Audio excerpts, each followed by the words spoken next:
एक समय की बात है, एक धर्मदास नाम के सेठ थे। वो भी जैसे हम अपनी साधनाओं पर आरूढ़ हैं, वो भी ऐसे आरूढ़ थे। राम और कृष्ण के तगड़े उपासक थे, उपवास रखते थे, एकादशी का व्रत रखते थे, तीर्थों पर घूम कर अपनी मुक्ति चाहते थे। सौभाग्यवश एक दिन कबीर भगवान उन्हें मिल जाते हैं। सतगुरु कबीर भगवान आकर उस नादान आत्मा को कहते हैं कि जो तू साधना कर रहा है तो असंख्यों बार कर चुका भाई, कभी स्वर्ग चला गया, कभी नरक चला गया, कभी 84 में धक्के खाए, ये तुम्हारा जन्म मरण नहीं मिट पाया। उसने पूछा भगवान फिर कहानी किस हिसाब से, वो समझाइए। कबीर साहब बताते हैं कि हम सभी आत्मा पहले सतलोक रहते थे। सतलोक पूर्ण ब्रह्म परमात्मा का स्थान है। सतलोक सतपुरुष पूर्ण ब्रह्म, उस पूर्ण ब्रह्म का स्थान है। हम सभी आत्माएं वहां रहती थी। ये कुछ भी नहीं था। अभी आपने आरती में सुना है कि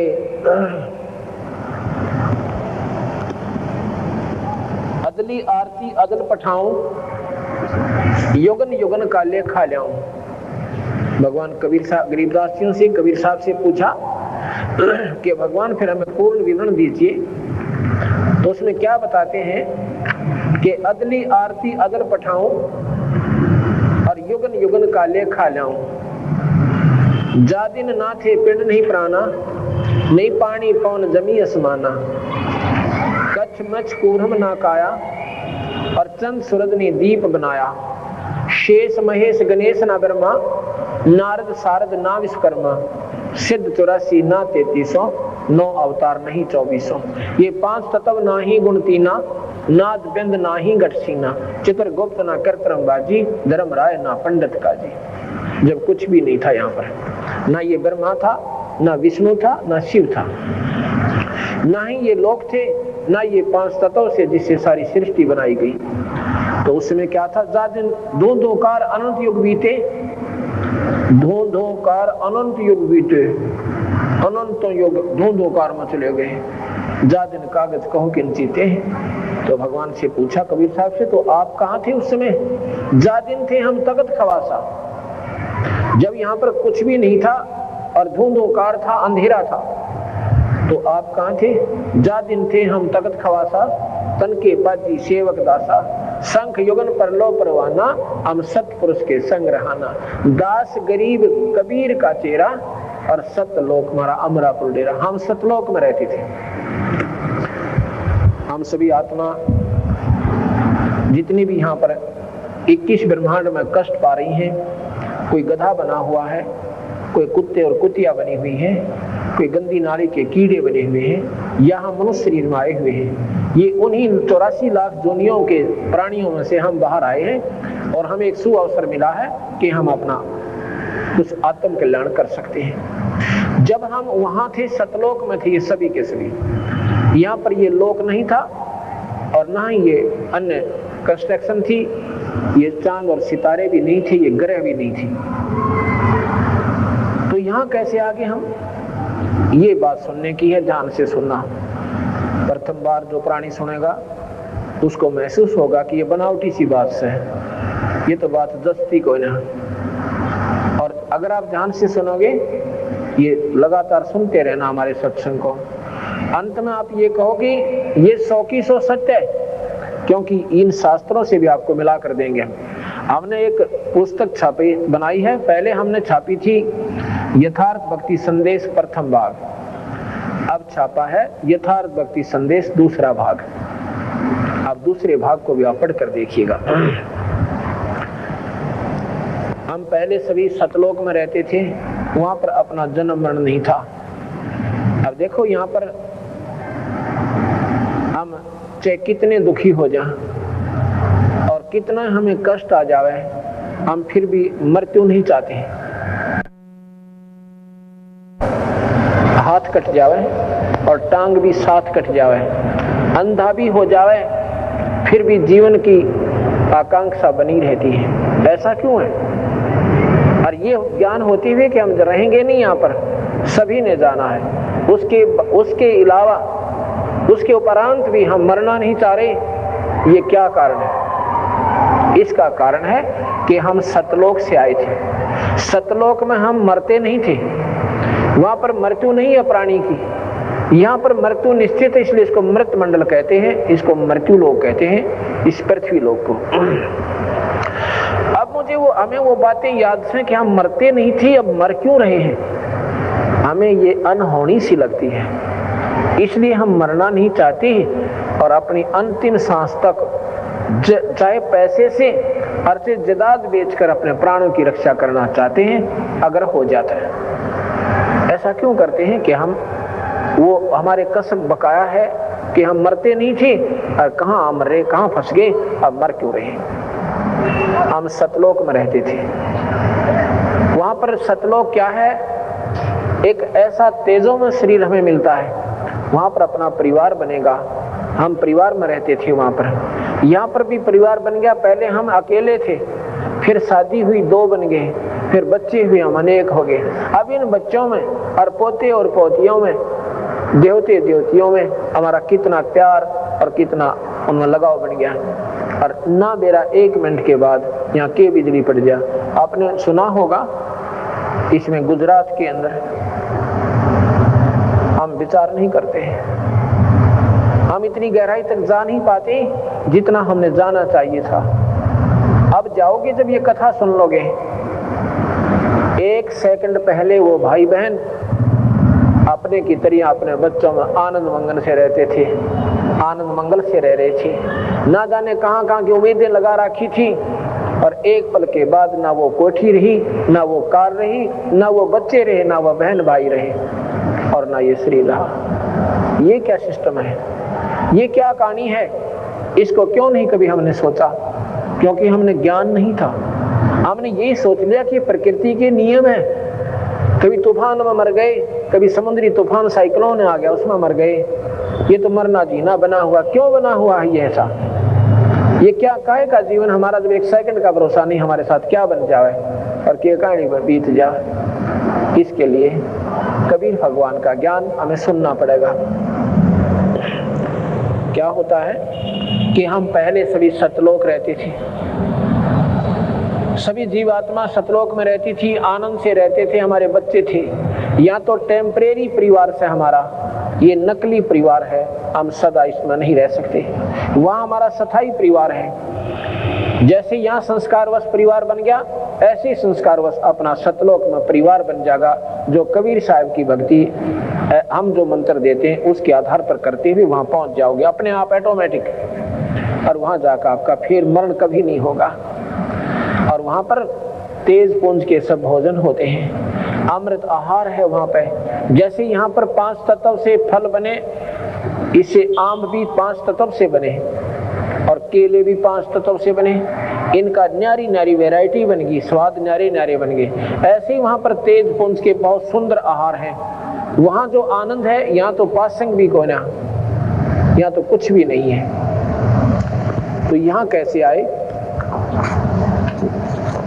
सतलोक में सतपुरुष परमात्मा है, उसे पूर्ण ब्रह्म कहते हैं। सतपुरुष ने सतलोक की सृष्टि बनाई, वहाँ की न्यारे न्यारे लोक और द्वीप बना दिए। वहाँ पर बहुत सुंदर न्यारे न्यारे द्वीप बने। ये नकल है सारी, 21 ब्रह्मांड जो है सतलोक में बनी हुई वस्तुओं की नकल है, पर ये 5 तत्व से बनाएगी। एक तो सोने से बने और एक बने मिट्टी से। इतना अंतर समझ लीजिए, ये 5 तत्व मिट्टी है और सतलोक सोना है। सभी हम सतलोक में रहते थे। वहां पर इस पार ब्रह्म को, पार अचिंत नाम के एक पुत्र को, जो सतपुरुष का पुत्र है, उसको कहा गया कि आप यहाँ के ये कंस्ट्रक्शन करो सतलोक की। उस अचिंत ने अपनी समझ शक्ति से इस पार ब्रह्म की उत्पत्ति की, जिसे अक्षर पुरुष कहते हैं। उसने अपना सहयोगी बना दिया कि अब तू इसकी कंस्ट्रक्शन कर, यहाँ की सतलोक की। पारब्रह्म जो है वहां पर अमृत सरोवर है। अमृत सरोवर में जाकर और आनंद से लेट जाता है, निद्रा आ जाती है। और काफी वर्षों तक सृष्टि वहां लोक नहीं रचे जा रहे हैं सतलोक के। तो पता चला, सतपुरुष ने कहा कि वो चिंत खड़ा हो, आवाज नहीं सुनी। उसमें एक अमृत तत्व से एक अंडा बनाया, उस अंडे को उस अमृत सरोवर में डाल दिया, बहुत बड़ा अंडा, एग।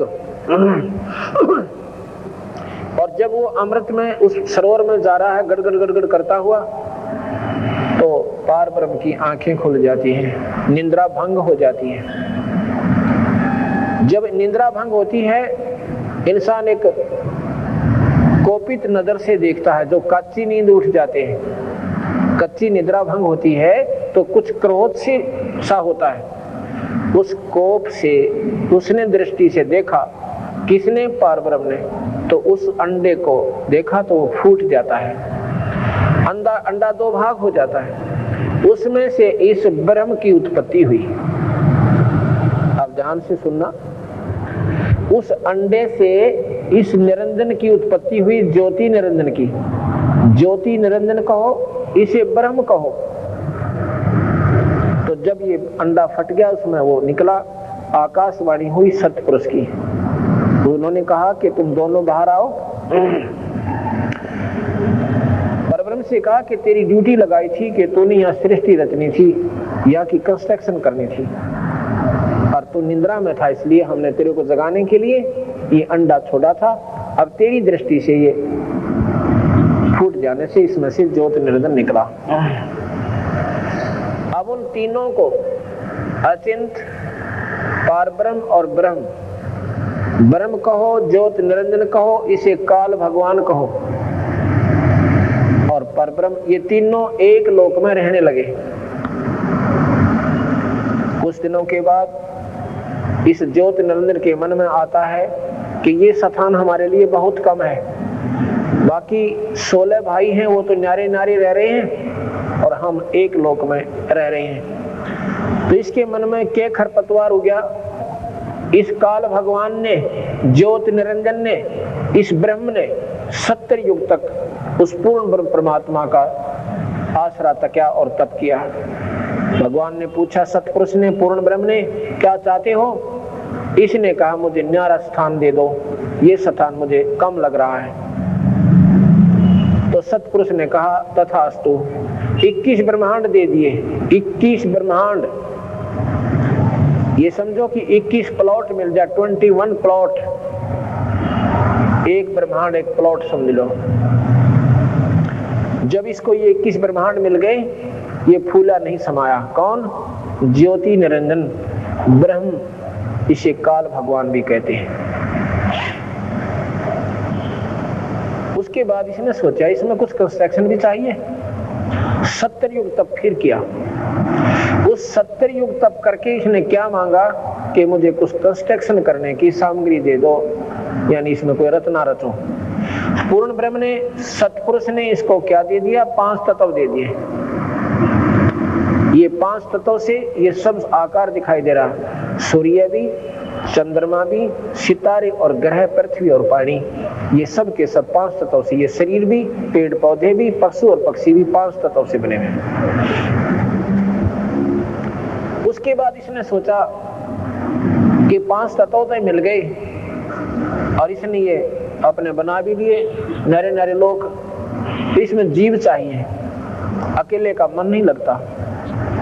तो इसने क्या किया कि 64 युग तप फिर किया। उसमें इसने क्या मांगा कि मुझे जीव दे दो। अब हमने क्या गलती की, जब ये तपस्या कर रहा था एक पैर पर खड़ा होके, कौन? ये ज्योति निरंजन, ये काल भगवान। हम सभी आत्मा जो यहाँ दुख पा रही हैं, कभी कुत्ते बनते हैं, कभी कुतिया बनती हैं, कभी गधी और गधे बनते हैं, गंदी नाली के कीड़े बनते हैं। हम सभी आत्मा सतलोक में थी। इन हमारे मन में उसके प्रति एक आस्था बनी है, ये हमारी गंदी वृत्ति है। हम अच्छे सुंदर हीरो को देखते हैं, सभी उसके ऊपर आसक्त हो जाते हैं। अच्छी सुंदर हीरोइन को देखते हैं, हम सभी उसमें आस्था व्यक्त कर देते हैं, इंटरनल कनेक्शन कर लेते हैं। ये हमारी गंदी वृत्ति वहां से शुरू हुई थी। हम अपने पिता, अपने पूर्ण परमात्मा सत्य पुरुष को, पूर्ण ब्रह्म को, उसकी तरफ से हम उल्टे हट गए और उस जो तपस्या कर रहा था उसमें हमारी आस्था बन गई। इंटरनल कनेक्शन हो गया उनसे, अंदर से कसक बन गई, अपने मालिक न भूल गए। आकाशवाणी हुई थी कि नादानो, इसकी नादानी को मत देखो, ये अच्छी क्रिया नहीं है जो ये कर रहा है। पर हमारे मन में जैसे बच्चा हो ना, वो जहां आसक्त हो गया, होएगा तो सारा परिवार उसको मना करो, वो मानता नहीं। ऐसे ही हम इंटरनल कनेक्शन उसमें कर बैठे, ऊपर से ऐसे बैठे रहे। लेकिन पूर्ण ब्रह्म परमात्मा जानी जान थे, हमारी हृदय की भावना जानते थे। उन्होंने क्या किया, जब 70 युग तप किया, उसने मांगा कि क्या चाहता है बोलो। तो निरंजन कहने लगा, मुझे जीव दे दो भगवान, मेरा अकेले का मन नहीं लगता। भाई जीव जब दूंगा, इनमें से कोई जाना चाहती है जीवात्मा ये यहाँ की, तो आप ले सकते हो। ऐसे जीव मैं अपनी मर्जी से नहीं दूंगा। इनसे पूछो अगर कोई तेरे साथ जाना चाहता है।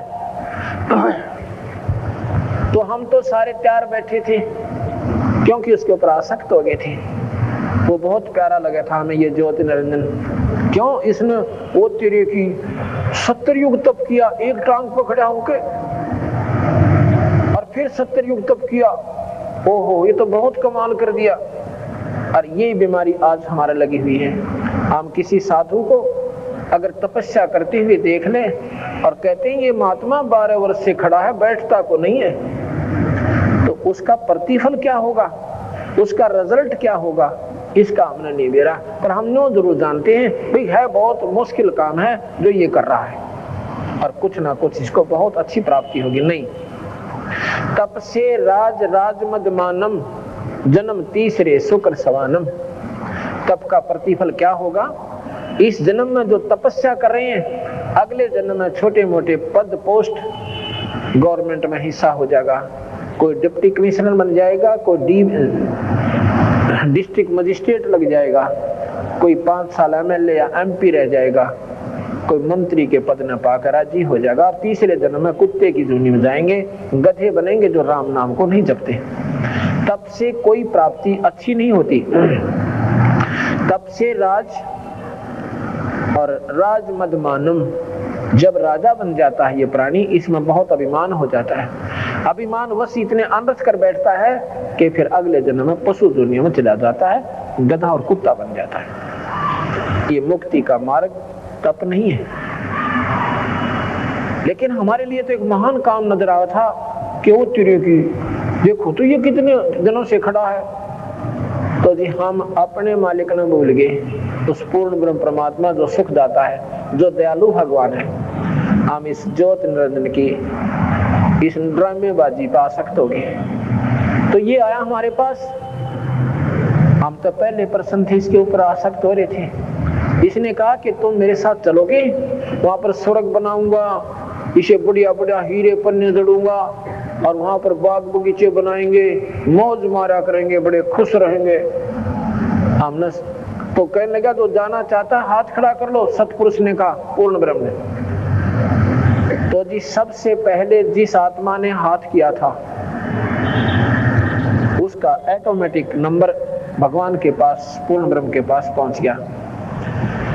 और फिर हमने सभी ने ऐसे हाथ खड़े कर दिए, हाथ जोड़ दिए ऊपर ने कि मैं भी जाना चाहता हूं, मैं भी जाना चाहता हूं।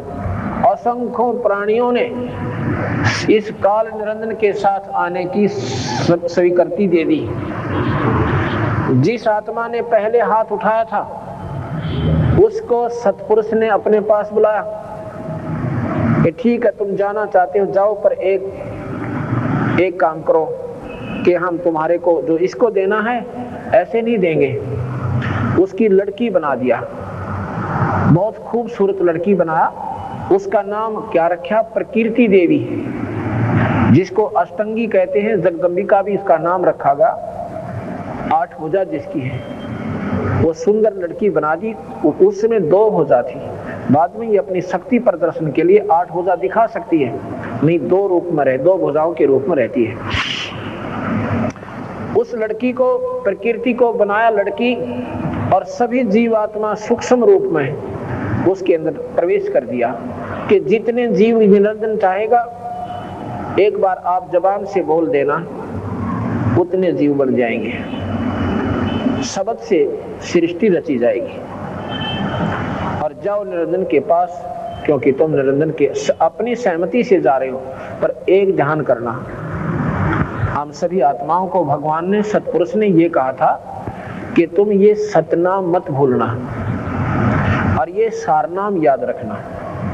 यदि तुम्हें वहां कोई आपत्ति हो, इस सतनाम और सारनाम का एक बार सिमरण करना हृदय से कसक के साथ, फिर मैं तुम्हें वापस ले आऊंगा।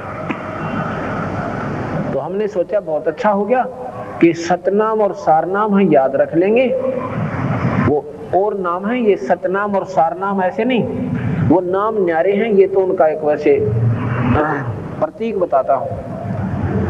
तो जी वो लड़की जो है इस काल निरंजन के पास, इसका नाम बाद में काल पड़ा, पहले ज्योति निरंजन था। ज्योति निरंजन के पास, ब्रह्म के पास वो लड़की लाकर छोड़ दी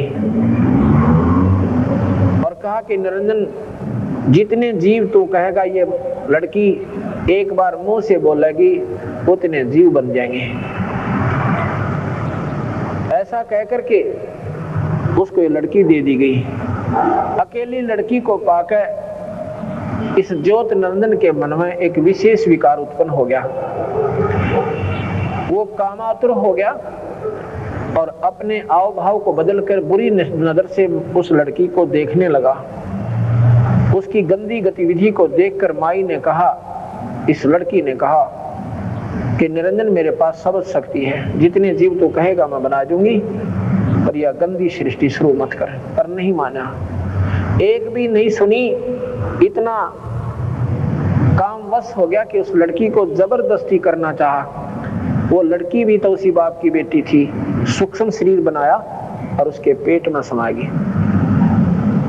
वहां से पुकार की कि पिताजी, इस निरंजन ने मेरे साथ ऐसे ऐसे दुर्व्यवहार किया, मैंने अपनी इज्जत की रक्षा के लिए इसके पेट में शरण पाई है, मेरी रक्षा करो। अब कबीर साहब कहने लगे, यानी सतपुरुष कहने लगे, देखा ना ये कर दिए ड्रामे शुरू। उसने अपने पुत्र सहजदास से कहा कि जाओ उसके पेट से लड़की को निकाल दो और इस लड़की को इसको देकर 21 ब्रह्मांड समेत सतलोक से नीचे पटक दो। इस काल में, इसका आज के बाद इसका नाम काल होगा। 1 लाख जीव रोज खाएगा, 1.25 लाख पैदा करेगा। ये ऐसी गलती का परिणाम इसको भोगना पड़ा और हम अपने पिता ने छोड़ के, अपने मालिक ने छोड़ के इस नकली पति के अंदर आस्था कर ली। अपने पति को भूल के, उस सतपुरुष पूर्ण ब्रह्म को भूलकर हम इस नकली पति में आसक्त हो गए और इस नकली पति ने फिर हमारे गिला के बनाई। 21 ब्रह्मांड समेत वहां से निकाल दिया और शराप लग गया 1 लाख जीव रोज खाने का और 1.25 लाख उत्पन्न करने का। आज से तेरा नाम काल होगा। इस काल की 1000 भुजा है। 21 ब्रह्मांड को लेकर ये बहुत दूर आ गया और साथ में लड़की उसके पेट से निकाल कर दे दी, क्योंकि वो वचनबद्ध होकर दी थी और साथ में उसकी मर्जी से वो आई थी। अब उस माई ने फिर विनय की, निरंजन मेरे पास सब शक्ति है, जितने जीव तो कहेगा मैं बना दूंगी, या गंदी सृष्टि शुरू मत कर। पर नहीं माना, जबरदस्ती शादी की और 3 बच्चे उत्पन्न हुए। बड़े का नाम ब्रह्मा रखा, दूसरे का विष्णु रखा और तीसरे का शंकर भगवान। इन तीनों को ड्यूटी दे दी। जब ये सियाने हो गए और स्वयं अंतर्ध्यान हो गया और माई से कहा, आज के बाद मैं किसी को दर्शन नहीं दूंगा, मैं ऐसे लोक में रहूंगा, ना ब्रह्मा आ सकेगा, ना विष्णु आ सकता, ना शिव आ सकता, ना कोई साधक वहां आ सकता। मैं उस ऐसे लोक में रहूंगा और तू ऐसे करना। माई से कहा, किसको? इस जगदम्बिका को, प्रकृति देवी को, कि जब ये बच्चे सियाने हो जाएं इनको सागर मंथन पर भेज देना, जो जो वस्तु निकले इनको एक एक बांट देना। जब ये बच्चे सियाने हुए इनको सागर मंथन पर भेजा। सागर मंथन में पहले चारों वेद निकले, वेद ब्रह्मा ने लिए और उसने इनको पढ़ा, पढ़कर पाया कि इसमें भगवान और है, हमारा पिता कोई और है। तो माई ने कहा, माई से पूछा करते थे कि माँ हमारा पिता कौन है? माई कहती थी बेटा मैं ही तुम्हारा पिता हूं, मैं ही तुम्हारी माँ हूं। क्यों कहती थी ऐसे?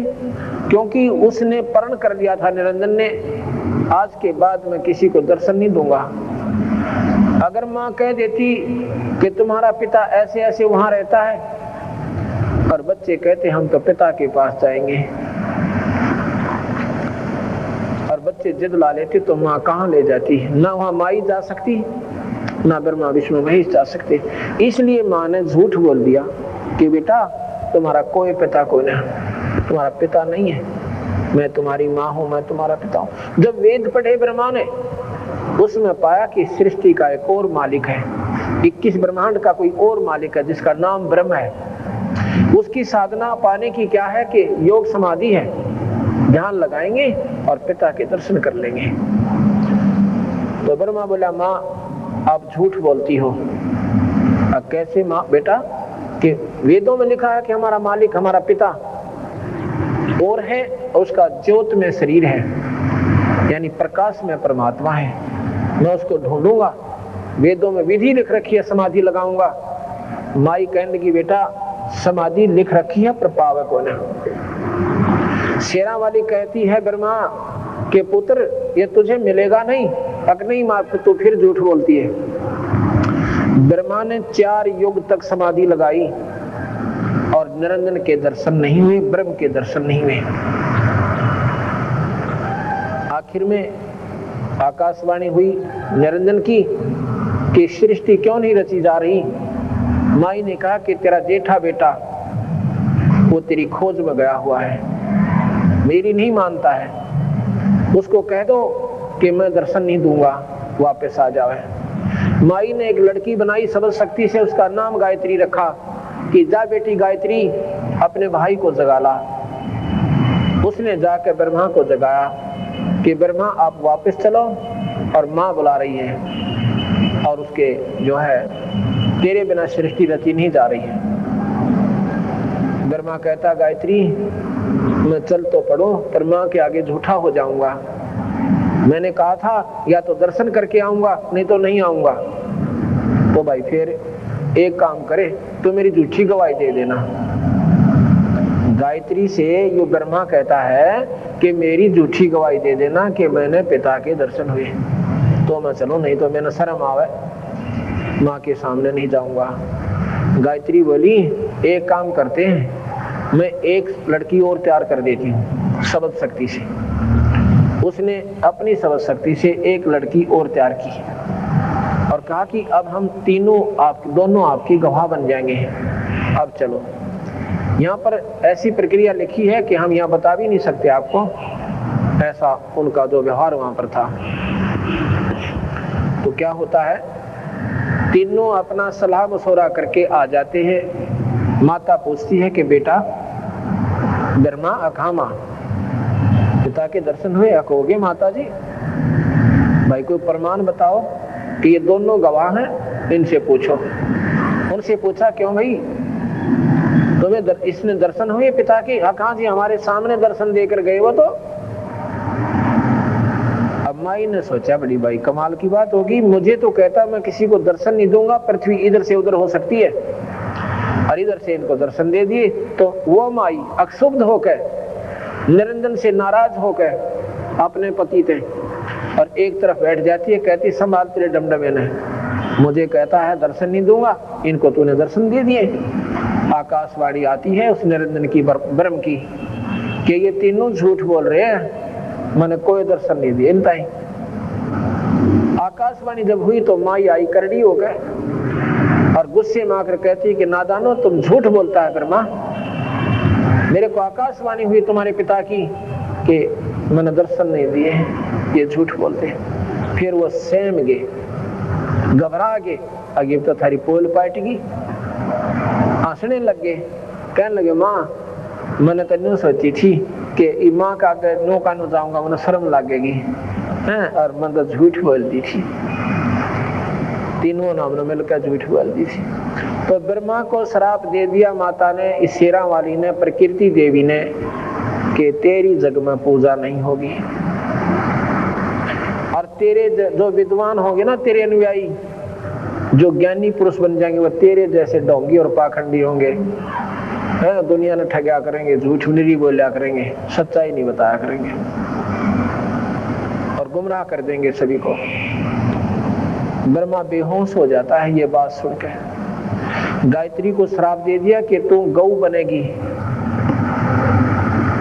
और उसको उपवती थी दूसरी लड़की, उसको श्राप दे दिया कि तू गंदी जड़ी बूटी होगी, गंदगी में रहा करेगी, तूने झूठ बोला, ऐसे ऐसे गलत काम भी किए।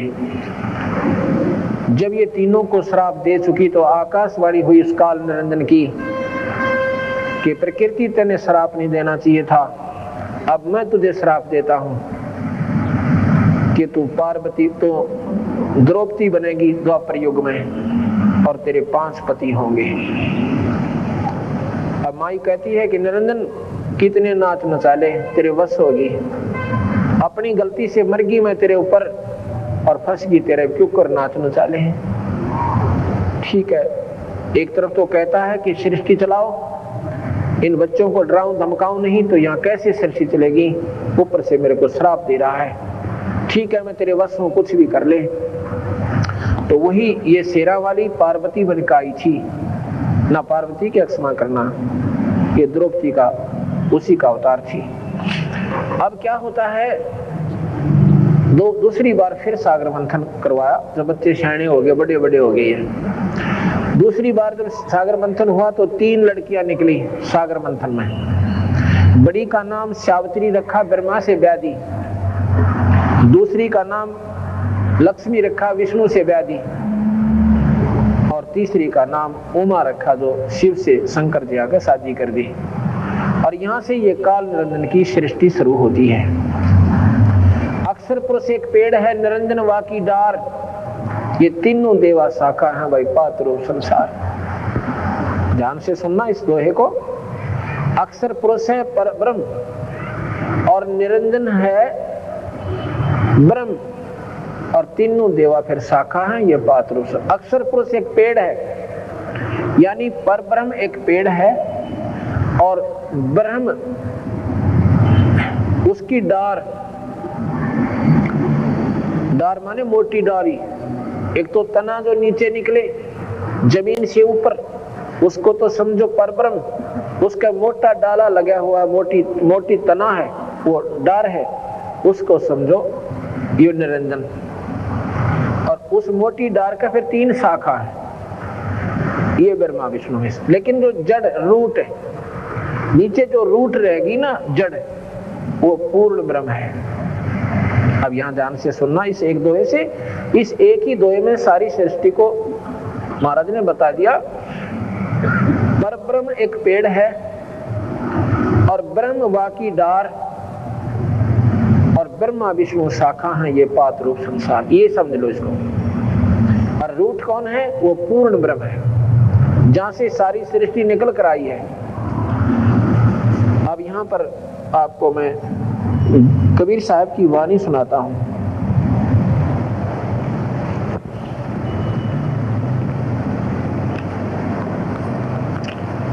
और इससे आपको ज्ञान होगा।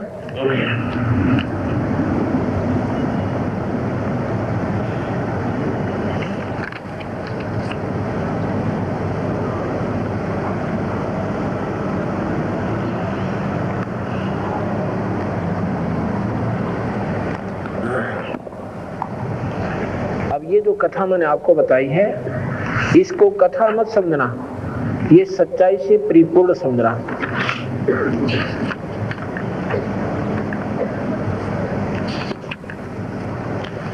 धर्मदास जी को कबीर साहब बताते हैं, धर्मदास ये जग बोराना, कोई न जाने पद निर्वाणा। यही कारण मैं कथा पसारा, जग से कहिए एक राम नियारा। आप ये 5-6 दिन सत्संग अवश्य सुनना, इसमें आपको परमात्मा की परिभाषा आज तक आपने नहीं सुनी होगी, वो सुनाई जाएगी और तभी आप परमात्मा की तरफ एक विशेष रुचि बनाओगे कि भगवान है क्या, परमात्मा कहते किसे हैं। यही कारण मैं कथा पसारा, जग से कहिए एक राम नियारा। राम क्या चीज है, उसे गॉड कहो, राम कहो, अल्लाह कहो, खुदा कहो, रब कहो, ये भाषा भिन्न शब्द है, शक्ति एक ही है।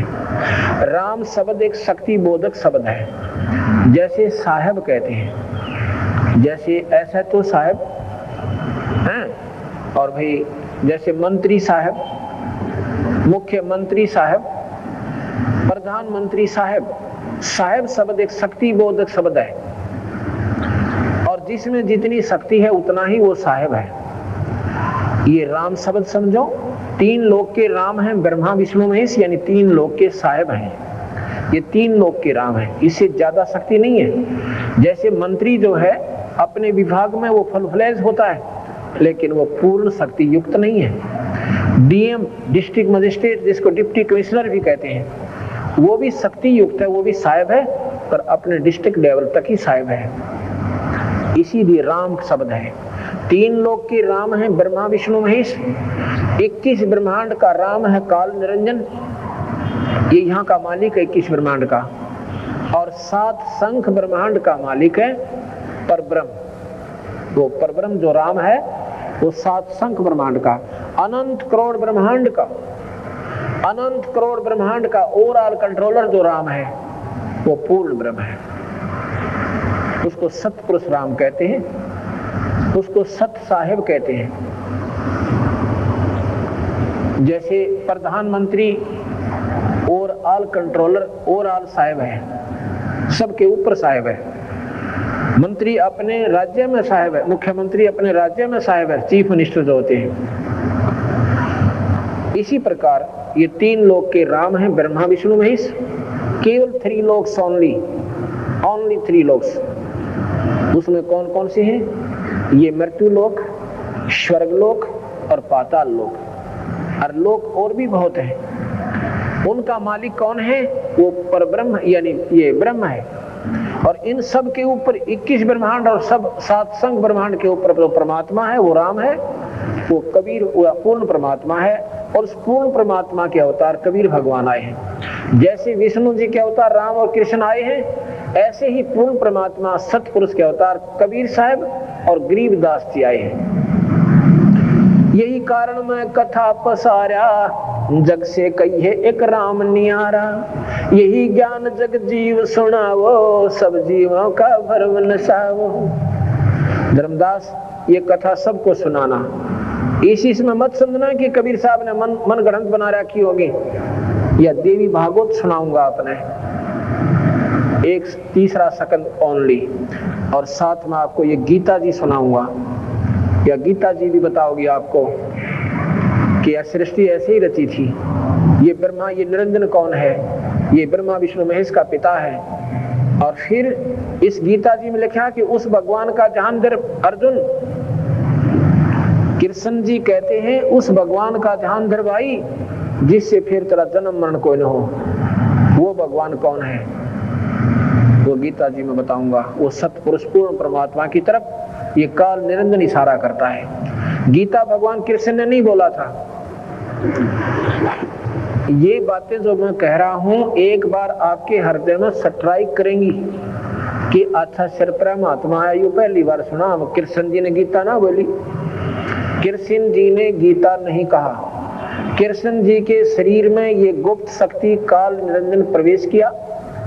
1000 भुजा का भगवान, 21 ब्रह्मांड का मालिक, और भगवान कृष्ण के इस शरीर में प्रवेश करके बॉडी में उसने अपनी ब्रह्म का श्रेष्ठ ज्ञान गीता जी के रूप में हमें दे दिया।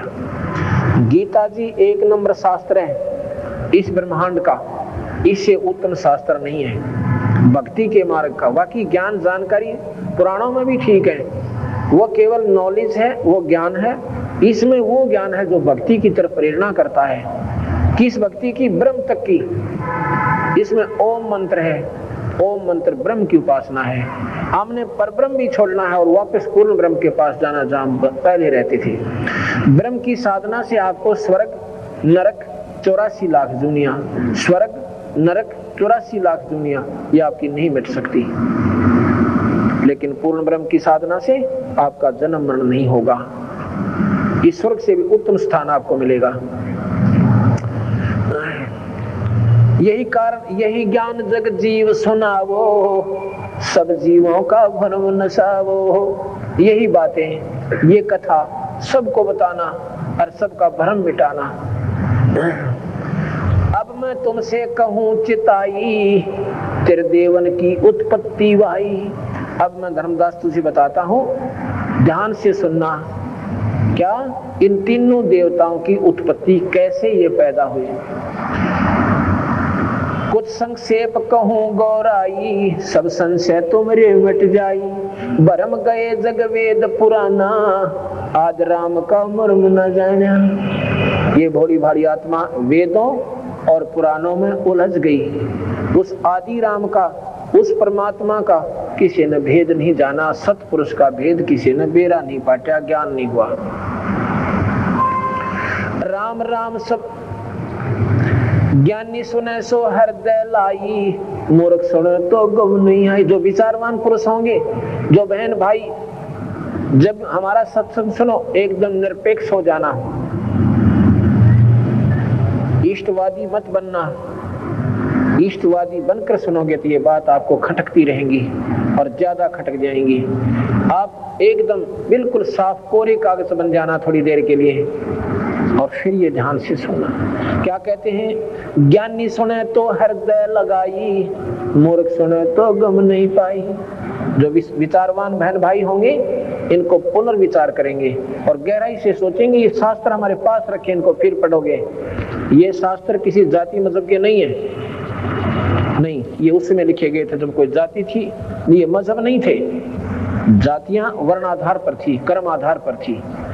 अब तो हमने परंपरा बना दी। जो चाम का काम नहीं करते उनको भी चमार कह रहे हैं। अब चरमकार कौन होते हैं? जो चाम का काम करे, वो किसी जाति के भी हों। तो उस जब ये लिखे गए थे, ना कोई हिंदू था, ना मुसलमान था, और ना ही कोई सिख या ईसाई था। ये मानव मात्र के, यानी बहुत पुरातन शास्त्र हैं आत्म कल्याण के लिए। जब हम इन शास्त्रों को देखते हैं, कहते थे हिंदुओं के हैं। हिंदू भी ना थे उस समय। महाभारत में आपने सुना हिंदू कहीं? महाभारत में हिंदू नाम भी नहीं था, ना मुसलमान था, ना कोई और था। उस समय के ये शास्त्र लिखे हुए, ये निरपेक्ष शास्त्र है, ये बिल्कुल सही शास्त्र है। इनका लेखक एक है, वेद व्यास जी। चारों वेद और गीता जी, 18 पुराण, ये सभी, और सुख सागर, महाभारत, इन सब का राइटर एक है। कोई न सोचे दूसरे राइटर ने गलत लिख दी होगी, इनका राइटर भी एक ही है, जिसने पुनर्स्थापित की। गीता जी को भी उसने, वेद व्यास ने लिखा है। तो अब ये सोचना पड़ेगा अपने दोबारा। ज्ञानी सुने सो हृदय लगाई, मूर्ख सुने सो गम नहीं पाई।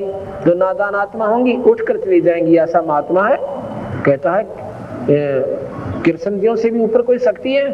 कृष्ण जी तो बहुत निम्न सत्र के भगवान है, सबसे छोटी इकाई के ईश्वर है। आप ध्यान से सुनना, और गीता जी आपको प्रमाण देगी इस बात का। माँ अष्टंगी पिता निरंजन, ये जम दारुण बंसन अंजन। पहले कीन निरंजन राई, पीछे से माया उपजाई। उस पूर्ण परमात्मा ने पहले निरंजन की उत्पत्ति की, ब्रह्म की, और पाछे यह माया बनाई, यानी अशेरा वाली ये प्रकृति बनाई। माया रूप देख अति शोभा, देव निरंजन तन मन लोभा। इस माई का सुंदर रूप देख के इस काल निरंजन के मन में नीचता आ गई, इसका तन मन उसकी तरफ आकर्षित हो गया। माँ अष्टंगी पिता निरंजन, ये जम दारुण वंशन अंजन।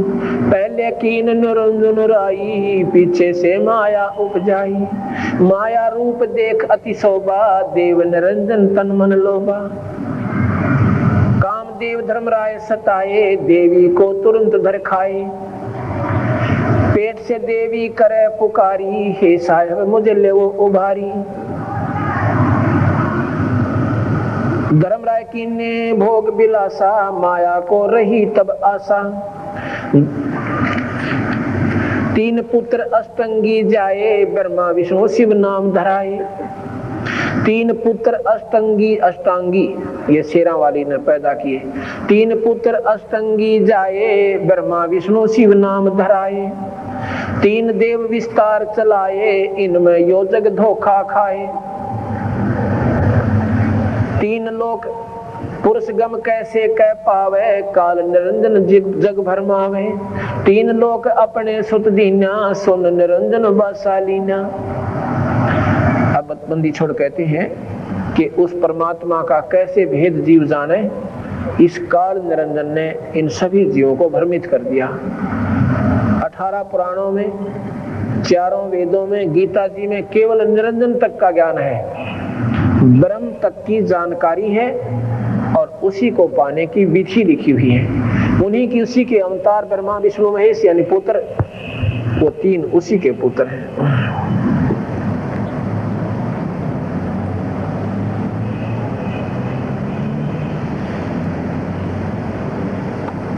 ये तो कथा मैंने सुनाई कबीर साहब के आधार पे सच्चाई। क्या सुना आपने? एक पार पूर्ण ब्रह्म है, एक पार ब्रह्म है, एक ब्रह्म है। ये ब्रह्म काल निरंजन है। आपने सुना होगा कि जब महाभारत के युद्ध होने की तैयारी हो जाती है, कौरव और पांडवों का भाई बंटवारा नहीं हो रहा है, उसमें भगवान कृष्ण शांति दूत बनकर जाते हैं। भगवान कृष्ण कहते हैं कि दुर्योधन ये तुम्हारे भाई हैं, इनका हिस्सा दे दो। लेकिन दुर्योधन कहता है कि इनका हिस्सा नहीं मिलेगा, इनमें शक्ति है तो युद्ध करके ले लेंगे। भगवान ने कहा कि भाई बात सुन ले, युद्ध का नहीं मालूम होता कि कौन मारा जावे, अपना हिस्सा बराबर बराबर कर लो। कहने लगा नहीं। कुछ दिनों के बाद फिर दूसरी बार फिर जाते हैं भगवान और कहते हैं दुर्योधन अब भी मान जा। पांडवों को भी कहते हैं तुम ही कुछ समझ लो, अनर्थ ना करो। कहां ले जाओगे इस राज में सिर पे धर के, ये यही रह जाएगा। ये नहीं देते हैं तो तुम मेरे साथ चलो, मेरे पास रह लो। पर पांडु भी ना माने, वो भी नहीं माने। वो आखिर में क्या कहते हैं कि देखो हमारी भी इज्जत रह जाएगी भगवान, हमने 5 गांव दिवा दे, 5 गांव दिवा दे, हमारी भी इज्जत रह जाएगी, हम उन 5 गांव में गुजारा कर लेंगे। तीसरी बार भगवान फिर जाते हैं, कहते हैं दुर्योधन बीमारी कटे है, अगर भी मान जा तो 5 गांव दे दे। भाई मैं जानू मेरा काम जाने, चाहे मैं अपने राज्य में से दूं इनको, तो 5 गांव दे दे इनको। दुर्योधन ने सोचा कि अब ये डर चुके हैं और क्यों छाती पर सांप पाला। कहने लगा कि सुई की नोक के बराबर भी पांडवों के लिए स्थान नहीं है। तो भगवान आखिर में कहते हैं सुन लो मेरी बात। दोनों बैठे थे वहां पर, पांडव भी कौरव भी, कि तुम लड़ना चाहते हो इस युद्ध में, ना मेरा कितनी बहन विधवा होंगी, कितने बच्चे अनाथ हो जाएंगे, जमीन जो है रक्त से भर जाएगी और जो राजा बनेगा वो नरक में जाएगा। अज्ञानी आत्माओं पर नहीं माने। दुर्योधन कहता है कि हमने सभी सेनाएं बांट ली हैं अपने रिश्तेदारियों उदारों की, आप बताओ भगवान किसके साथ रहोगे। भगवान कहता है कृष्ण मेरी बात सुनो, ना तो मैं युद्ध करूंगा, मैं हथियार भी नहीं उठाऊंगा। एक तरफ मेरी सेना होगी, एक तरफ मैं होऊंगा, जुन सेना अच्छा लगे ले लेना। कौरवों ने सेना ले ली, पांडवों के बाटे भगवान कृष्ण आ गए, और हथियार भी नहीं उठाऊंगा। इससे सिद्ध होता है कि कृष्ण भगवान लड़ाई कराना कति पसंद नहीं करते थे, क्योंकि ये विष्णु अवतार है। विष्णु सतोगुण भगवान है। एक समय की बात है कि भृगु ऋषि ने भगवान विष्णु की छाती में लात मारी थी, और उस ऋषि के चरण में पकड़ के भगवान कृष्ण ने कहा था, ए ऋषिवर, मेरी छाती जो है बद्दर जैसी सख्त थी, कहीं आपके कमल के से कोमल पैर को चोट तो नहीं आ गई। उसके पैर को पकड़कर ऐसे रोलते हैं। अगर भगवान विष्णु चाहते उस भृगु ऋषि के टुकड़े टुकड़े कर देते सुदर्शन चक्र से, लेकिन उन्होंने ये सिद्ध कर दिया कि वो लड़ाई नहीं चाहते थे, वो सतोगुणी भगवान है। कति सिर पे का पानी पहुंच जाता है तब हथियार उठाते हैं। शिशुपाल ने 100 गलतियां की थी, और जब 100वीं गलती करी ने बोला भाई हद होगी, ईब चुप हो जा, फिर भी नहीं माना था जब सुदर्शन चक्र से उसका सिर काटा था। अर्थात इतने वो भगवान जो है सतोगुणी होती हुई, और फिर वो कहें अर्जुन लड़ाई कर, हमारी बुद्धि तो काम कति नहीं करती है। कि कृष्ण जी ने कह देख लड़ अर्जुन, फिर शांति दूत बनकर क्यों गए थे भगवान, क्यों कह रहे थे ये अनर्थ हो जाएगा। जब आमने सामने सेना खड़ी हो जाती है और भगवान अर्जुन के रथवान बन जाते हैं, कृष्ण सारथी बनकर जब युद्ध के मैदान में खड़े हो जाते हैं, तो अर्जुन कहता है कि एक बार मेरे रथ ने दोनों सेनाओं के बीच में खड़ा कर दे भगवान, मैं देख लूं कि किसकी मां ने दूध पिया है जो अर्जुन के लड़ेगा, उनको तक तो लूं वो कहां कहां खड़े हैं। ऐसी हिम्मत करके वो भगवान ने जाकर के वो रथ दोनों सेनाओं के बीच में खड़ा कर दिया।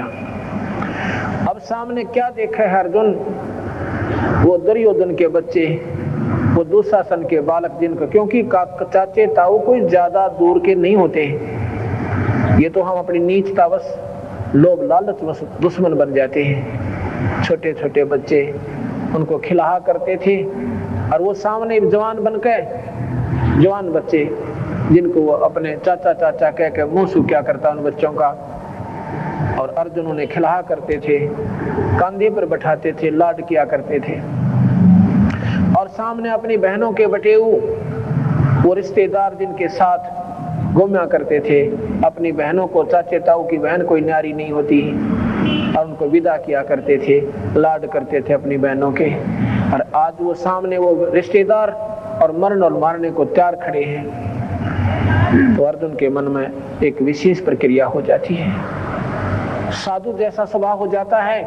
ये गीता जी का प्रथम अध्याय पढ़कर देखना, आदमी का कलेजा बाहर आ जावे भगवान उस अर्जुन के विचार सुनकर। यानी विद्वान पुरुष ऋषि भी फेल है उनके सामने, साधु भी फेल हो जाते हैं। सामने देखता है कि इन रिश्तेदारों को मार के, अपनी बहनों को विधवा करके, और इस खून से सने हुए राज को मैं भोगूं, मेरे जैसा पापी जीव नहीं। एकदम घबरा के और रथ के पीछे बैठ जाता है।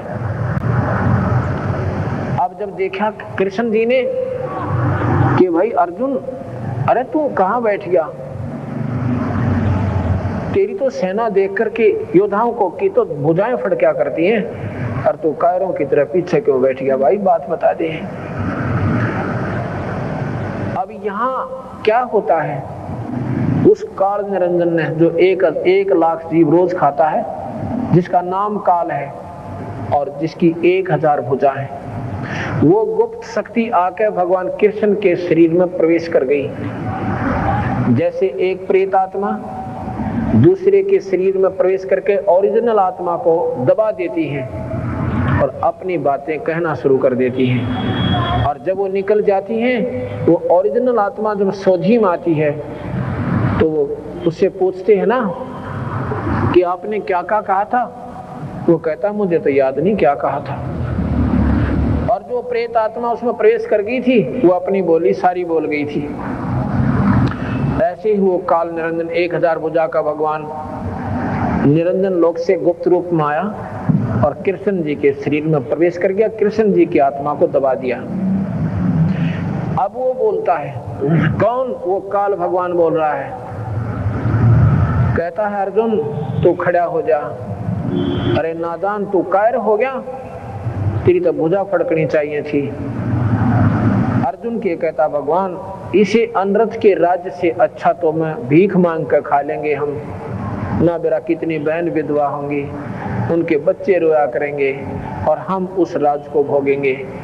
हम ऐसा कर्म नहीं करेंगे, मैं लड़ाई नहीं करूंगा, ये मेरा अटल निश्चय है। अब काल ने सोचा ये नाश तो हुआ नहीं, ये सर्वनाश नहीं हुआ, तो उसने उस अर्जुन को समझाना शुरू किया।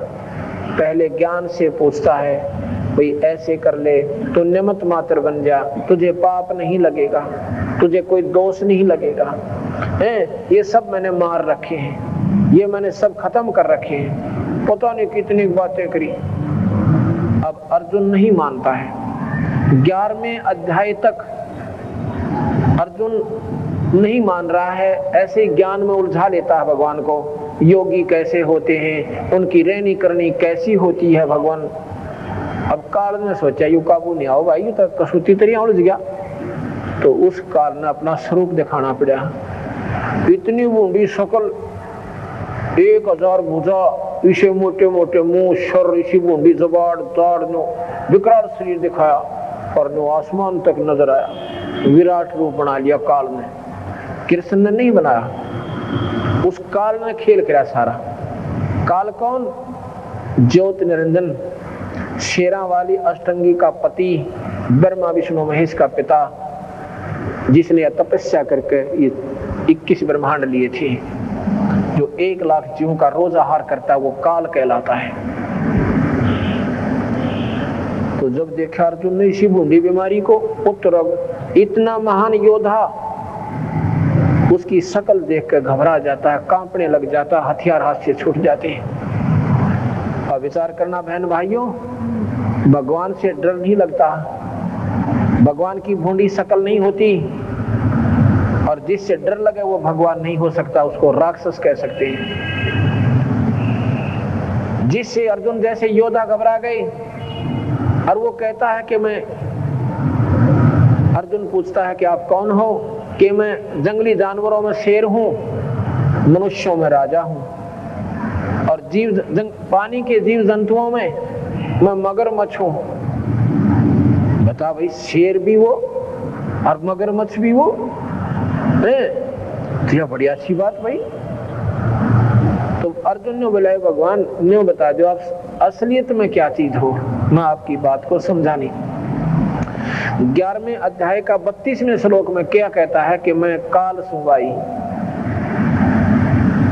मैं काल हूं और इन सब को खाने के लिए आया हूं। आया हूं का मतलब क्या है कि कहीं और से आया है नहीं, कृष्ण जी तो सामने विद्यमान थे। आया हूं शब्द नहीं प्रयोग होता। गीता जी के 11वें अध्याय का 32वां श्लोक आप पढ़िएगा। अगर इतनी फुर्सत ना हो तो हमारा यथार्थ भक्ति संदेश दूसरा भाग पढ़ लीजिए, वो बाहर स्टॉल पर मिलेगा। इसकी लागत 80 रुपए है, हम इसको 50 रुपए में देते हैं, क्योंकि ये कैप्सूल है। ये दवाई अगर समाज में जाएगी तो सच्चाई सामने आएगी। केवल 50 रुपए कीमत है इसकी, 80 रुपए में हमारी लागत आई है, केवल 50 रुपए में आपको देंगे। अगर कोई इसने 80 से कम बनवा कर दे दे तो हम उसका शुक्र मनावाएंगे, और हमारी 1000 2000 बनवा देना बेशक। ये 50 में हम देते हैं आपको। इसमें सारा विवरण दे रखा है, जो कि तो श्लोक उनका सारांश, सरलार्थ फिर सारांश हमारा, हम अपनी टिप्पणी दे रखी है हमने। तो जी इन्होंने बोला, भाई मैं काल हूं और इन सब को खाने के लिए आया हूं। अर्जुन क्या देख रहा है? अर्जुन ने कहा, भगवान आप तो देवताओं को भी खा रहे हो, आप तो ऋषियों को भी खा रहे हो, और ये आपके गुणगान कर रहे हैं। तो नो कहता, भाई मैं ना छोड़ू एक न भी, सारा न खाऊंगा, सर्वे लोग सारे लोग का न खा जाऊंगा। और इसी बूंदी शकल, और जो खा जाओ फिर भगवान किसने बना दिया भाई? वो काहे का भगवान? जिस भगवान से डर लगे हम नहीं मान सकते वो भगवान है। भगवान कृष्ण के अंदर भगवान ये गुण थे, ईश्वरीय गुणों से संपन्न थे। जितने वो भगवान थे वो 3 लोक के ईश्वर है। भगवान कृष्ण को देखकर गौ भी पास आ जाती थी, उसके लाड किया करती थी। वहां के जितनी गोपियां थी उसके प्यार में मगन होकर उस भगवान के पास आ जाती थी। कृष्ण को भगवान मान सकते हैं, इस काल में भगवान कौन कह दे? ये काल ही यहाँ 21 ब्रह्मांड में सबको नाथ नचा रहा है। फिर अर्जुन कहता है, भगवान हे 1000 भुजा के भगवान, 1000 भुजा के, इसमें गीता में लिखा हुआ है 1000 भुजा के भगवान। अभी मैं आपको सुनाता हूँ, अपने 4 भुजा वाले रूप में आ जाओ, मुझे तो भयभीत हो रहा हूँ, मुझे डर लग रहा है। अब इन बातों से आपने ज्ञान होगा कि कितनी सच्चाई है।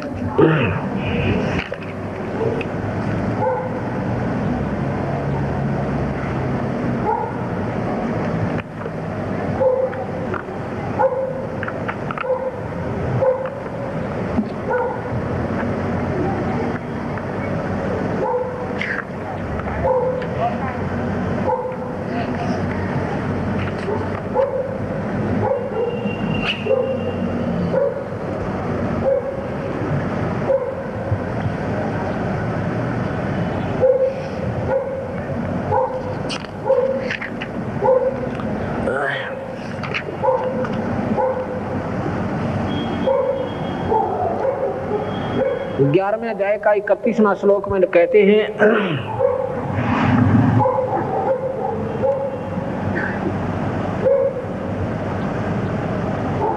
मुझे बताइए कि उग्र रूप वाले आप कौन हैं? हे देवताओं में श्रेष्ठ, आपको नमस्कार हो। आप प्रसन्न होइए। आदि रूप आपको मैं तत्व से जानना चाहता हूँ, क्योंकि मैं आपकी प्रवृत्ति को भली भांति नहीं जानता। 32वें श्लोक में क्या कहते हैं कि मैं संपूर्ण लोकों का नाश करने वाला बढ़ा हुआ काल हूँ। 11वें अध्याय का 32वें श्लोक में क्या लिखा है कि मैं संपूर्ण लोकों का नाश करने वाला बढ़ा हुआ काल हूँ। इसमें इन सब लोगों को संहार करने के लिए आया हूँ। तुम्हारे प्रतिपक्ष में जो योद्धा लोग खड़े हैं वे सब तुम्हारे युद्ध किए बिना भी नहीं रहेंगे, इन सब न मैं मार दूंगा। आगे क्या कहते हैं? 11वें अध्याय का 21वें श्लोक में क्या लिखते हैं कि वे देवताओं के समुदाय आप में प्रविष्ट हो रहे हैं। आपके मुंह में ये देवताओं के झुंड, समुदाय माने झुंड के झुंड, 1 लाख जीव थोड़े हुआ कर बहुत गुने हो से, और सब न खा रहे हो। आप इन देवताओं के समुदाय खा रहे हो, और उनमें से कई हाथ जोड़कर आपके गुणों का, नामों का कीर्तन भी कर रहे हैं और कह रहे हैं मंगल हो, मंगल हो, मंगल हो, और आप फिर भी अमंगल कर रहे हो, आप फिर भी उनको खा रहे हो।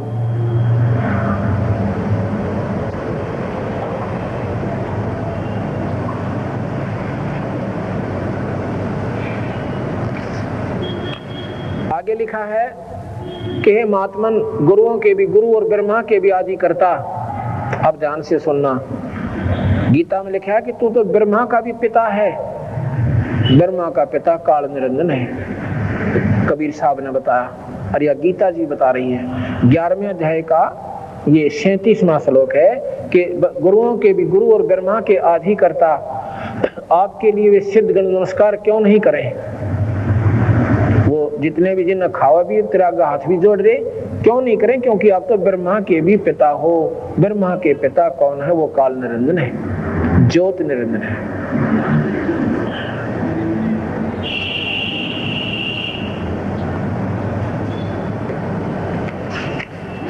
ग्यारहवें अध्याय का 38वां श्लोक,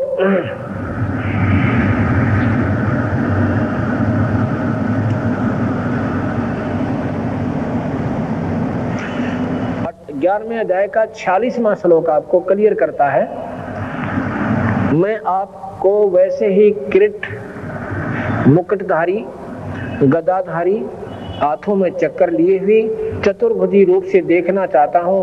इसलिए हे सहस्राबाहो, सहस्रा बाहो माने 1000 भुजा के भगवान।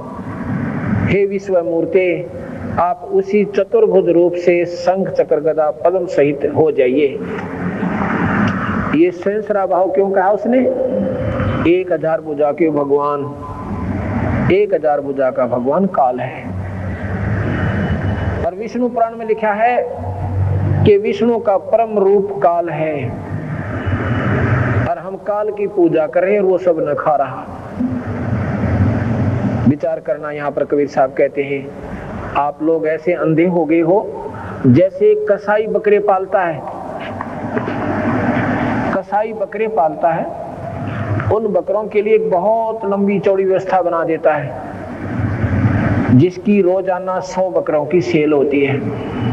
उन बकरों को चारा भी डालता है, उनको पानी भी पिलाता है, उनको हाथ फेर कर उनके ऊपर उनको प्यार करता है।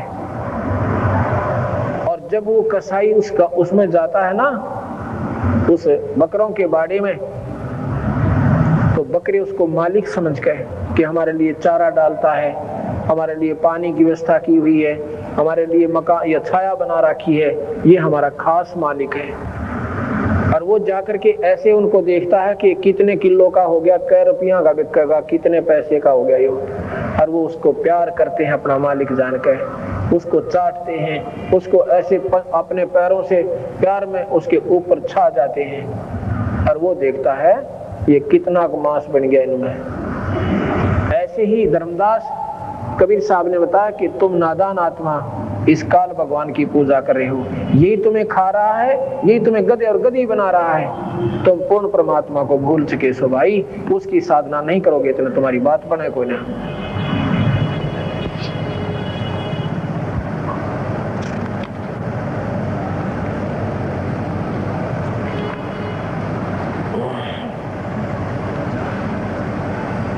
अब गीता जी मैं आपको बताता हूं उस परमात्मा के बारे में जानकारी है।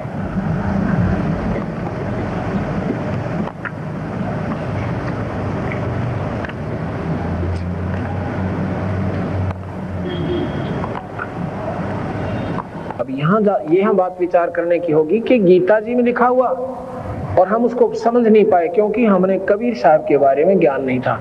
कबीर साहब की जो जानकारी है ये सारा भेद देती है। यथार्थ भक्ति संदेश द्वितीय भाग में आप इसका पूर्ण जानकारी प्राप्त कर सकते हो।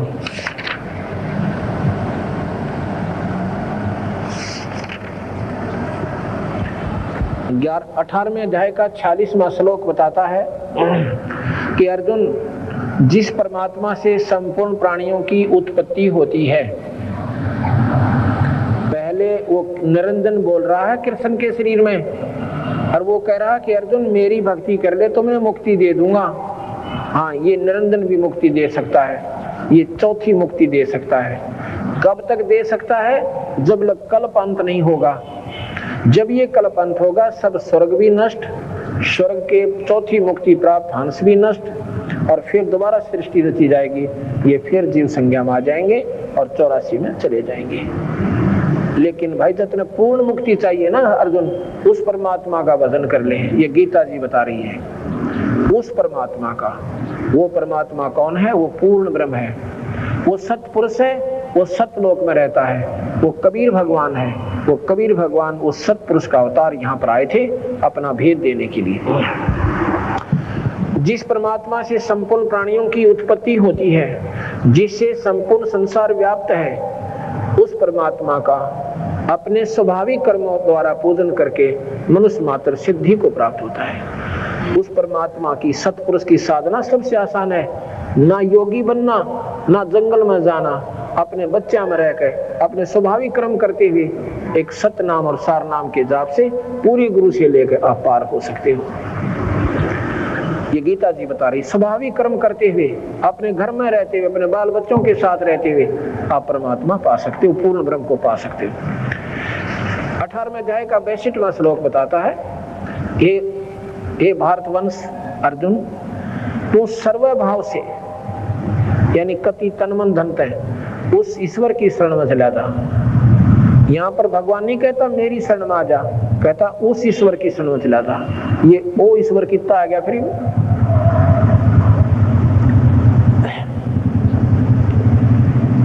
The first president of India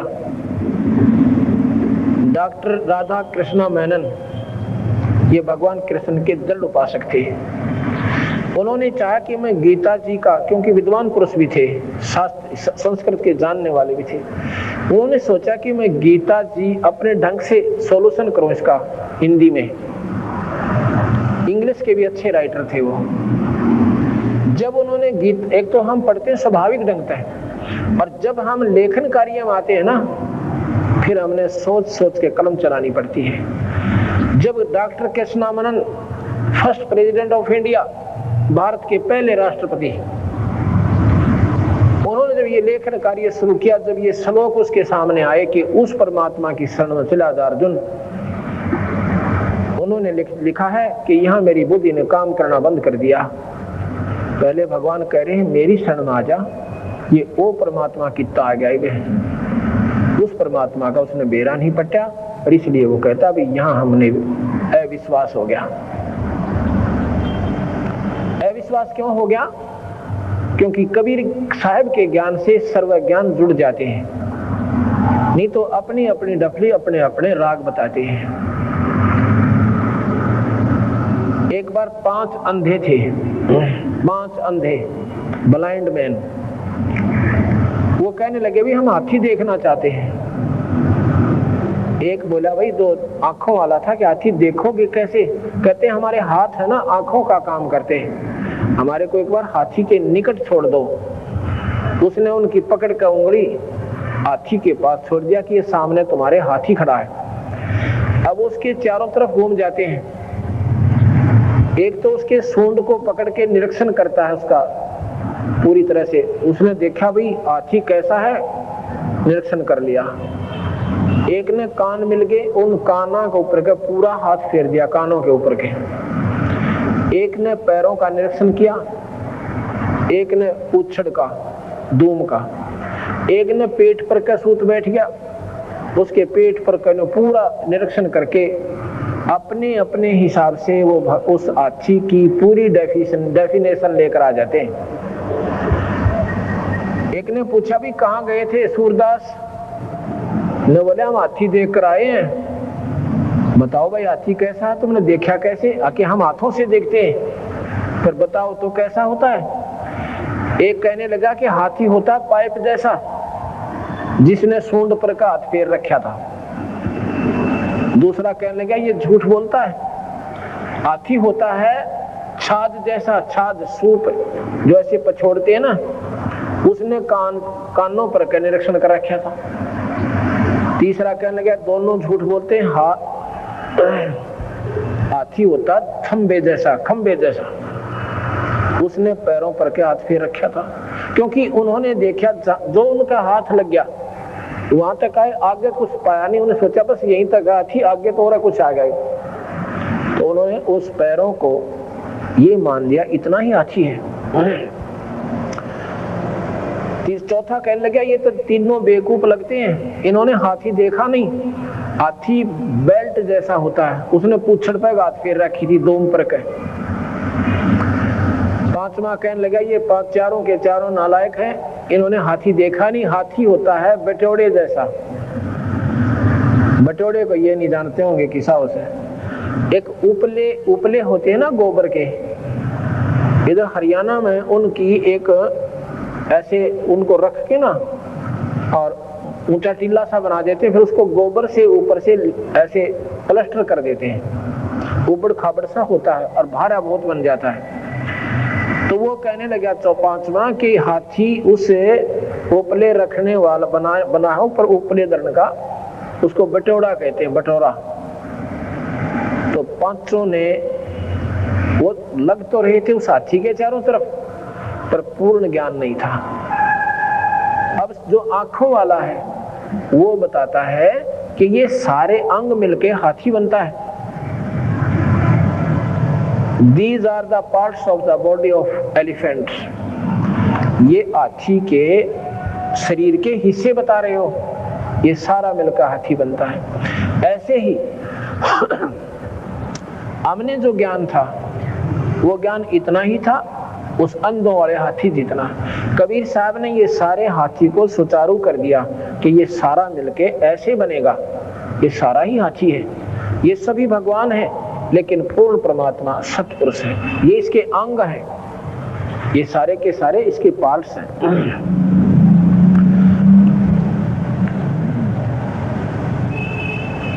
तो उसने कहा,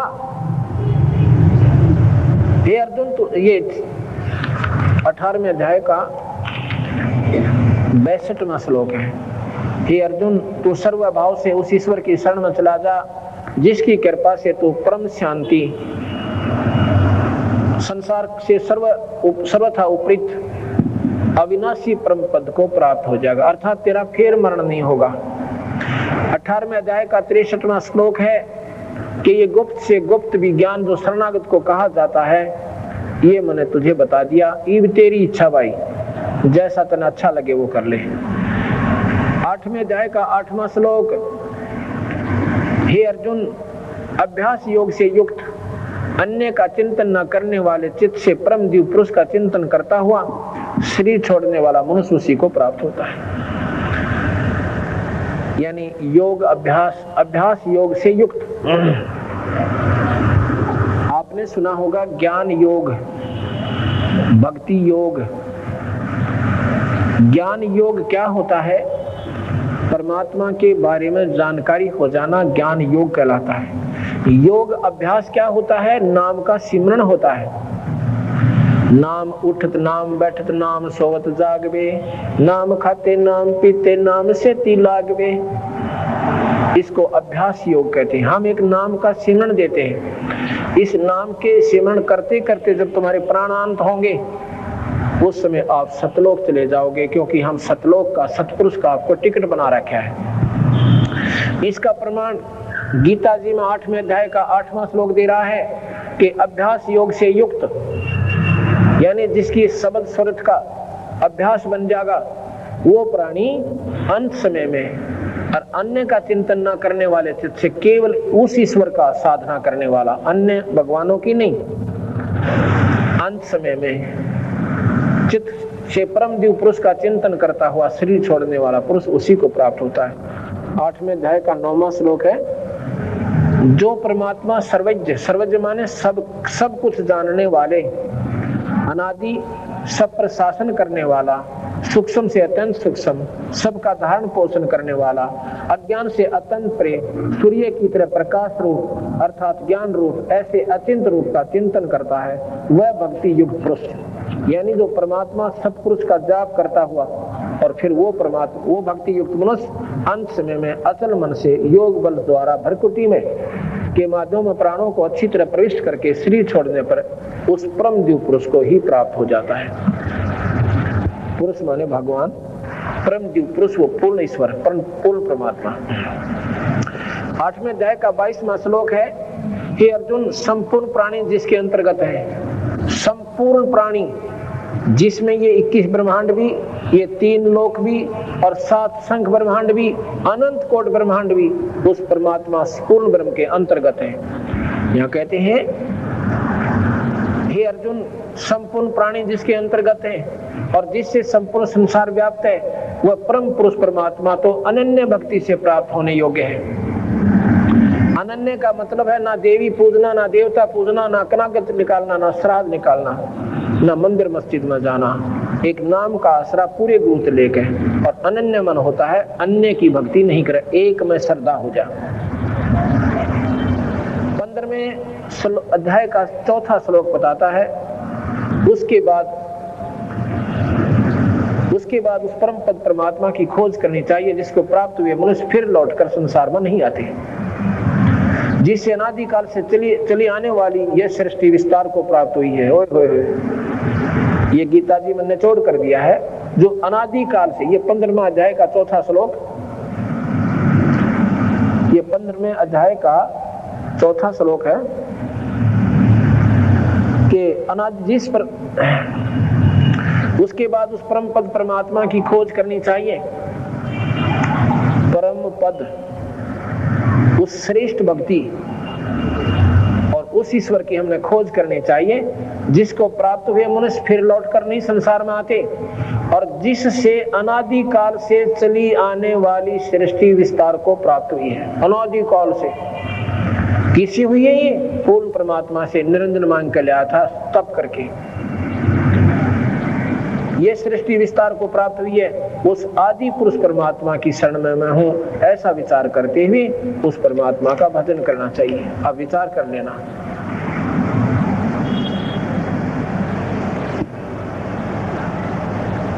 अब वो परमात्मा कौन है? वो पूर्ण ब्रह्म परमात्मा सतपुरुष है, अनंत कोटि ब्रह्मांड के मालिक हैं। अब उस परमात्मा की भक्ति के लिए हमने कोशिश करनी पड़ेगी। जहां से हम आए थे वहीं हमने फिर जाके स्थायी स्थान मिलेगा। यहाँ पर अपना किसी का कोई स्थायी स्थान नहीं है। हमने स्वर्ग सुना है, स्वर्ग सबसे घटिया आइटम है। स्वर्ग वो स्थान है जहां हमारी पुण्य कमाई खत्म होती है। जब हम स्वर्ग की आस्था करके पुण्य करते हैं, अपने पुण्यों की पूंजी ले जा करके हम स्वर्ग पहुंच जाते हैं, इन द हेवन। और वहां जाकर के क्या होता, हमारी सारी कमाई वहां पर डिपॉजिट करा ली जाती है। उसके आधार पर हमारा वहां स्वर्ग के अंदर पीरियड निर्धारित कर दिया जाता है, समय।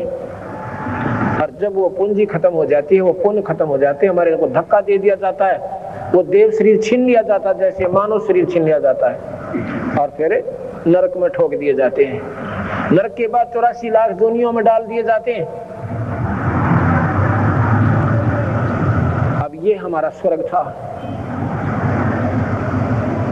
गरीबदास जी महाराज कहते हैं, इंद्र दा राज कागदागष्टा, इंद्र स्वर्ग का राजा होता है। एक समय की बात है कि एक मार्कंडे नाम के ऋषि एक साधना कर रहे थे। इंद्र क्या होता है? ये देवराज कहलाता है, स्वर्ग का राजा होता है। इंद्र अपने पुण्यों के आधार पर इंद्र बनता है, कोई तप करके और कोई अश्वमेध यज्ञ करके, जैसे बलि राजा ने की थी। और इंद्र को हिदायत होती है कि तेरे पीरियड के दौरान, तेरे राज्यकाल के दौरान अगर किसी ने इंद्र की पदवी प्राप्त योग्य कोई साधना कर ली तो तेरी पदवी छीन कर उसको दे देंगे। उसकी पूजा को खंड करवाना तेरा काम होगा कि तेरे समय के दौरान कोई दूसरा इंद्र की पदवी के योग्य ना हो जाए। इंद्र ने दो चीज अच्छी नहीं लगती, एक तो कोई धर्म करता है, उसको धर्म नहीं करने देगा, उसमें खंड कर देगा, आंधी छोड़ देगा, तूफान छोड़ देगा, बारिश कर देगा, यानी कोई पंगा पाए देगा। और दूसरा तप नहीं करने देता कि कहीं तरह तप करके कोई राज ना छीन ले। एक समय मार्कंडे ऋषि तप कर रहे थे बंगाल की खाड़ी में। जब उसने काफी दिन तपस्या करते होते तो विष्णु की तरफ से संकेत जाता है कि ऐसे ऐसे तेरे फलाने स्थान पर कोई साधु अपनी साधना कर रहा है और तेरी पदवी छीनी जाएगी। इंद्र उसी समय अपने हथकंडे अपनाने शुरू कर देता है। उसने एक सुंदर उर्वशी भेजी औरत और कहा कि उस मार्कंडे ऋषि के तप को भंग करके आओ। उर्वशी आई, सैंसरों नाच नाची, नाना प्रकार की एक्टिंग की, पर मार्कंडे ऋषि आधी आंखें खोल रहे हैं, आधी बंद किए हुए हैं। वो नाच नाच के तंग आकर आखिर में निवस्त्र हो जाती है। जब मार्कंडे ऋषि कहता है, बेटी, हे बहनी, हे माई, यहाँ क्या करने आई? तो वह कपड़े पहनकर कहती है कि मार्कंडे, तू कहाँ थी? तेरी समाधि ना जाने। मैं बोला, मैं बताऊं कहाँ थी? तेरे जैसी तो वहां पैर धो रही थी, उन जिनके मैं नाच देखूं था। तेरे जैसी जो है ना, तू नाच बंठन के आई थी, तेरे जैसी तो उस ब्रह्मलोक के अंदर जिन जो नाच रही थी उनकी दासी थी, मैं क्या देखूं तने। अर्थात ब्रह्मलोक के सुख के सामने ये सुख जीरो था। अन्य बोला, तेरे तो कोई और सुथरी हो ना, उसने भेज दे। तो अन्य बोली, इंद्र की पटरानी मैं ही हूँ महाराज। फिर इंद्र मरेगा जब कि एक रहेगी। इंद्र का 72 चौकड़ी युग राज्य होता है। स्वर्ग का राजा का 72 चौकड़ी युग। एक चतुर्युगी में चौकड़ी में 4 युग आते हैं, सतयुग, त्रेता, द्वापर और कलयुग। नो बोली थी मैं 14 इंद्र वरूंगी। इंद्र की पटरानी का नाम सची होता है और उसको कहती है कि मेरी तो उम्र नौकीनो बनी रहेगी और मैं पटरानी रहूंगी और 14 इंद्र अपना समय चले जाएंगे और मैं पटरानी उनकी बनी रहूंगी। मैं 14 इंद्र वरूंगी। मार्कंडे ने बोला वो 14 भी मरेंगे, फिर क्या करेगी कि वह तो गधे बनेंगे और मैं गधी बनूंगी। बता रहा तेरा गजब ये फूटे बाग थरे। जब स्वर्ग का राजा और रानी गधे और गधी बने, वो 10 साल स्वर्ग में रहने वाले के बनेंगे, ये हिसाब ला लिया। तो इतने में इंद्र आ जाता है। इंद्र जी कहते हैं हे मार्कंडे ऋषि, इंद्र की पदवी ले लो, हम हारे तुम जीते। नो बोला रहा ये 2 जोड़े हाथ इंद्र अपनी गद्दी तो राख भाई, इसे बुंडे को क्रम में पर हमको दे। इस इंद्र की पदवी ने भोग हमने गधा बनना है क्या? अरे बावड़े, मैं जहां जाता हूं ना ब्रह्मलोक में, तेरे जैसे इंद्र तो मेरे पांव पकड़े वहां पे, और इस इंद्र के रात में मैं के चाहूं। और फिर ने बोला रहा नादान, तो भी त्याग दे इस नरक ने, ये क्या का स्वर्ग से, इस पुण्य कमाई ने खा के तू गधा बनेगा। आजा तुझे भक्ति बता दो, सही मार्ग दर्शा दूं, ब्रह्मलोक की प्राप्ति करवा दो। ने बोला जी तब मौज मारन दो, फिर देखेंगे। फिर टिट्टू देखा गधा बने पाछे। अब कोई गोटी लावा ना दारू दूर पीवे से, और हम कहते नाम ले ले भाई, छोड़ दे दारू। उसने नो सोचा है वो भी नो कही तो मौज से मार लेंगे, फिर देखेंगे। फिर के देखेगा गधा बन जाएगा, तब कुमार देखेगा, फिर तो 2.5 मन का बोरा होगा तेरे सिर पे कड़के ऊपर है, और ऊपर तो लठ लागेंगे। फिर क्या देखेगा तू? देखना तीर सा, अपनी बुराई छोड़ दे भाई और भगवान के भजन में लीन हो जा। कौन से भगवान के में? उस पूर्ण परमात्मा सतपुरुष के भजन में लीन हो जा। बोल सतगुरुदेव की सत साहिब।